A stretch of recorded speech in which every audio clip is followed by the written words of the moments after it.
休憩前に引き続き会議を再開いたします。本日、会議時間の延長について申し上げます。本日の会議時間は、本日の議事審査終了まで延長いたします。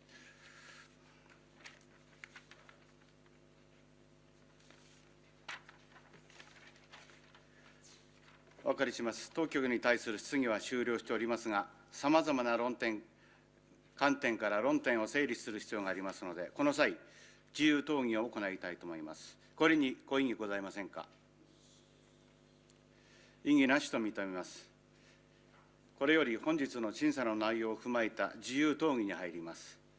なお、論点整理のため、事務局職員によるホワイトボードへの要点記録をさせていただきますので、ご了承ください。お諮りします。自由討議のテーマについては、当職から発議したいと思います。このことにご異議ございませんか。異議なしと認めます。よって自由討議のテーマについては、当職から発議することに決定いたしました。本日の自由討議のテーマは、1、ふるさと納税について、2、住民自治日本一地区コミュニケーション地区コミセンについてを、日本一と地区コミセンについての2項目といたします。これより、ふるさと納税をテーマとした委員間の自由討議を行います。発議を許可いたします。斉藤委員。この度、ふるさと納税ということで、改めて私も提言をしておりませんでしたけれども、非常に見ると、やはり内外に向けてまず一つ発信しているというのは、まず内外というのは、ふるさと納税に関わって協力していただいた人たちが、岩手県以外から賛同を得て、いわゆる滝沢に今後期待するものとして、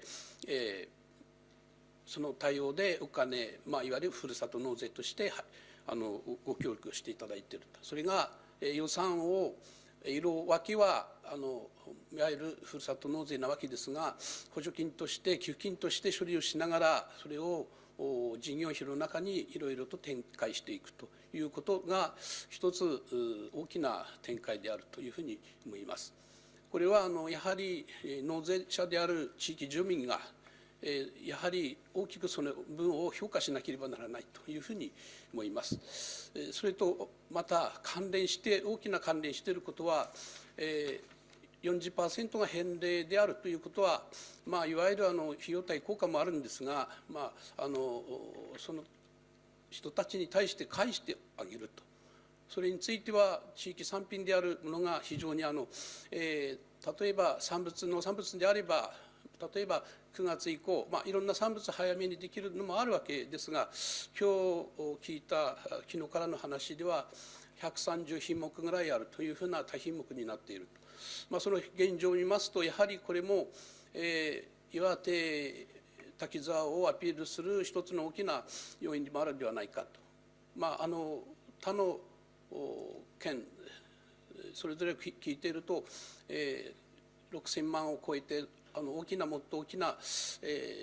納税であるというふうにたまっています。そういった面では、まだこの着眼してから何年でもないということを見れば、もっと展開すべきではないのかというふうに思ったところでございます。また、ふるさと地区コミュ線についてでございます。1項目、はい、ではそれで、はい。はい。他に、櫻井委員。はい、まずふるさと納税のね、私も思ったのは、やっぱりこの予算書の載せ方、給付金は給付金でいいんですけども、で事業費としてね、給付金を上回る事業費を載せるってどうしてもやっぱり誰が見てもこれなんていうの、予算書を見てもおかしいのか、むしろやはりそれをもう当初から基金に詰めたる基金に、なんていうの、入れる当初からそういう考えであれば、最初から、その積立金の方に、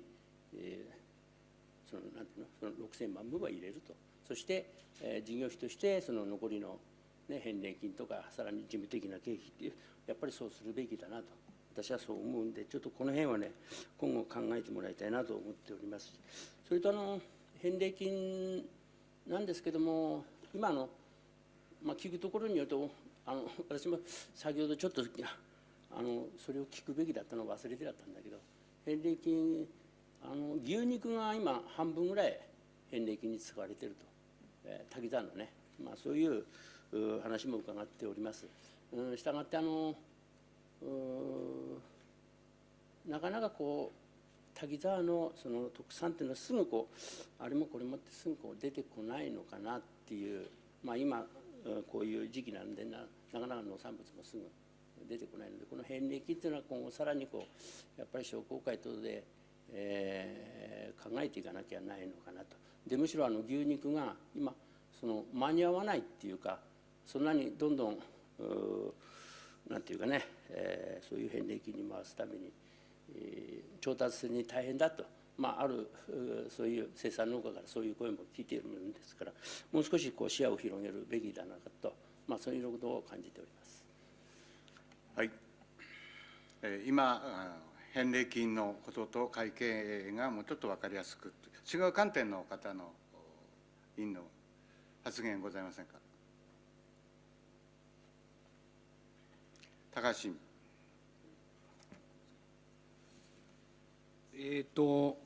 他の全国でふるさと納税で年間多く集めているところ、多くそれこそ10億以上っていうところもあるわけですけども、そういうところはある程度初めからですね、このお金はこれに使いますよというようなことを掲げておりまして、そして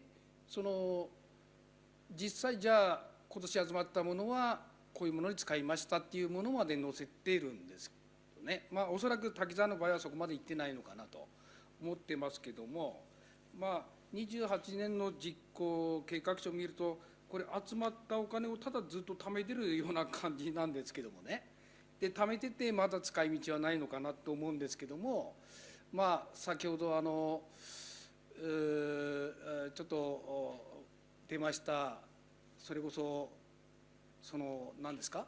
火葬場の使用料っていうのも十分出せるような金額ではないかなとは思うんですが、そういうような、本当に集まったお金を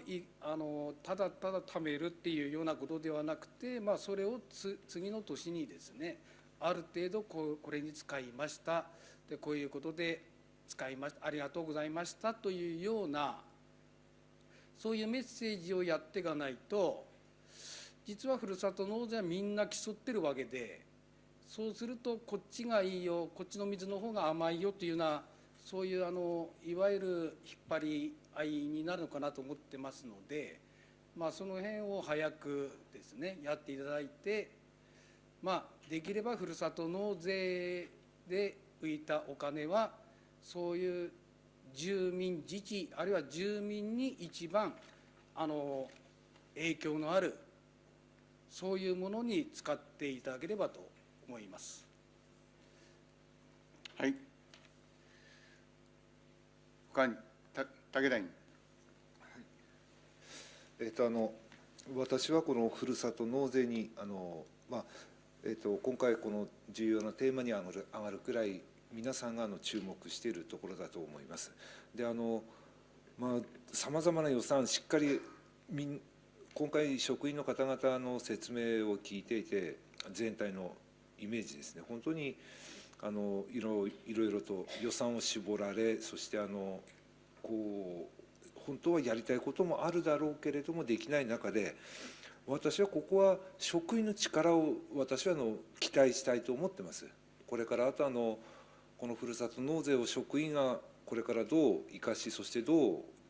お金を集めるか、またこれから市役所前にできる複合交流拠点の中に含まれる産業雇用構造なんでしたっけ、センターの利用も含めてどう特産品を開発し、どう全国にアピールしていくのか、私はそこの職員力を信じたい。その職員がどうこれからアイデアを出して頑張っていくか、そこを見たいと思っています。そこで今年度数年取り組んできた中で今年度大きく伸びて、その中でどうやったらもっと集まるか、そして返礼品を納めた方々のそのニーズ、そして滝沢市に足りないところ、そういったところをさまざま見比べて、本当に職員の力を信じて、私はここは見守る時期ではないかなと思っております。ですから職員力を信じて、私はここは我慢して見守っていきたいなと思っています。他にございますか。日向委員、誠一委員。返礼品の関係で思うんですけども、返礼品はその滝沢の PR の商品だよというふうに謳ってるわけでして、その130品目が滝沢の特産かなというふうに思うんですね。で、先日会派代表質問の中でも、その130品目が現在あるんだけども、もうちょっと検討して増やしてみたいというような話もちらっとしておりましたけども、130プラスアルファが滝沢の特産かなっていうのが逆に心配なんですね。先ほど話ありました牛肉の部分が非常にその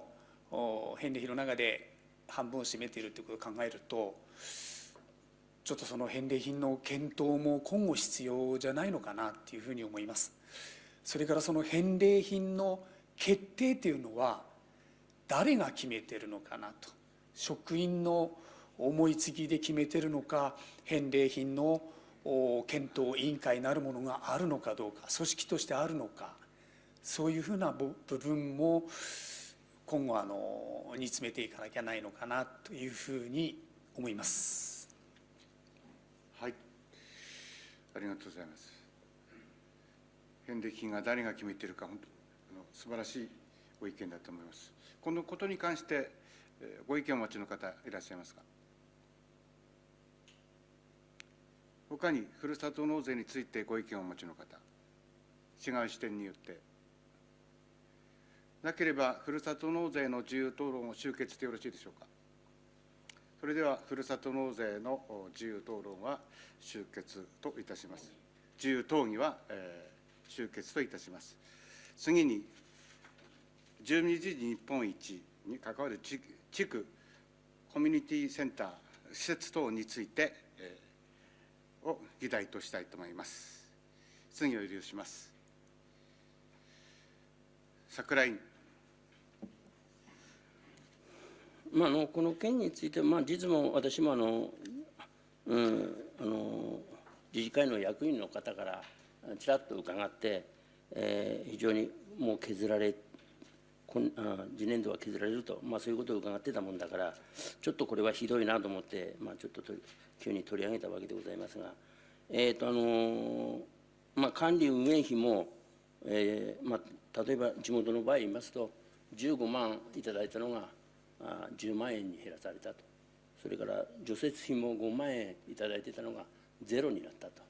そういうような非常にもう切りやすいところから切ってきたのかなと。そして、じゃあその負担は誰が負担するかっていえば、その穴埋めは結局自治会のそこの住民であったり、もちろん自治会費の中でね、またなんとかやりくりしなきゃないっていうことで、ますますこう先に立ってやる、役員の方が非常にもうほとんど役員の方も無報酬で、活動をやってるわけですが、さらにそれがね、一層拍車がかかって、やる人もだんだん出てこなくなるっていうか、自治会活動の、弱体化まではいかないけども、そういうことにもむしろつながっていくような、私は問題だと思いますんで、やはりこれはね、なんていうの、私たちからすれば、やはりきちんと見直していくか、もう少し何年間かけてね、地域なり自治会の方の何年間、連合会で何年間かけてやっぱりこういうものを進めるなら進めていくとか、そういった話し合いがやっぱり当然必要だなと思っておりました。はい、以上です。はい。他に斉藤委員。地区コミュニティのことについてでございますけれども、今日昨日の話を聞きますと、非常に市が直営で指定管理の場合、それから地域で例えば業務委託を受けている場合、いろんなケースが消防のコミュニティと一緒になっている場合といろんなケースがあるというようなことで、その女性については非常に多岐にわたっているなというふうなのはまず知ったところでございますけれども、やはりそういった面を見ますと、非常に住民一人一人っていうか、その一家族っていうか、そういったのが利用するにあたっては非常にいわゆる利用する頻度、それから利用率っていうのは地域によってやはりいわゆる施設に対する負担金とかそういったものが違ってきているというふうなのが現状かと思います。そういった面では非常に地域の中のいわゆる自治会活動の中の拠点であるというようなことで、そういう面については整合性を取りながら一つの方向にするというのはなかなか時間がかかることだというふうに感じますけれども、方向性的にはやはり拠点づくりの中でそういうばらつきを少しずつ解消しながら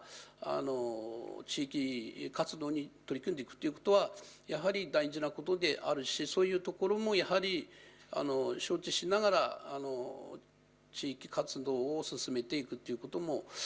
やむを得ない現状であるのかなというふうに感じたところでございます。はい。他に武田委員。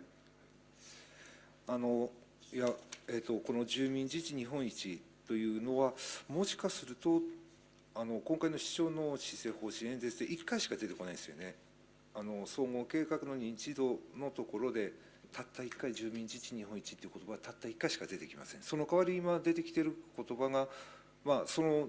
住民自治日本一の目指す中で幸福感を育む地域づくりというふうになんか方向性が変わってきてます。その中でそういうふうに幸福感を育む地域づくりと言いながらその地区の自治公民館の補修費で修繕費であったり、そういったものが計画的に修繕できないような状況も見受けられますし、それから新たに建てるコミセンのこともなかなか前にこのままでは進まないのではないかなと思っています。住民自治日本一と言いながら幸福感を育むというふうになんかすり替えられているような気がしてならないような感じがしました。そう言いながら実のところはさまざまな予算を削り、そして住民サービスもどんどん低下していく、そしてまた最後の、幸福感を育むと言いながら火葬場の利用料も思いっきり削ると、大なたを振るいながらこの幸福感を育む地域づくりというのは本当にできるのか。住民自治日本一からこの幸福感の方にうまくすり替えているような感じがしてどうしてもなりません。やはりこの市長方針演説の中でしっかりとその問題点等を今回は見ながら、そしてこの実行計画に基づくこの事業の在り方っていうのはちょっと私たちが見ているものと全く、住民から言われているものと全く乖離しているような感じがしてならなかったです。本当に住民にとって必要なサービスっていうもの、住民ニーズっていうものをどう考えているのか、ただただ財政なんだそれに目がくらんで肝心の住民サービスっていうものがおざなりになっていくような感じがして、とても苦しいと言いますかもっともっと突っ込みたいんだけれども時間が足りないような今回は予算審査だったような気がいたします。以上です。他にございませんか。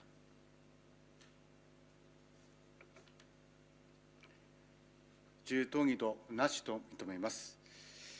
これをもってふるさと納税、住民自治日本一に関わる地区コミ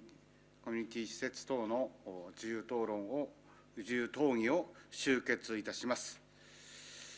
お分かりします。ただいま、自由討議の内容の取り扱いについては、委員長報告に反映することも含め、当職にご一任いただきたいと思いますが、このことにご異議ございませんか。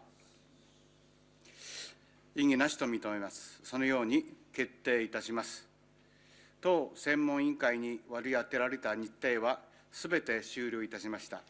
これをもって本日の専門委員会は散会いたします。起立願います。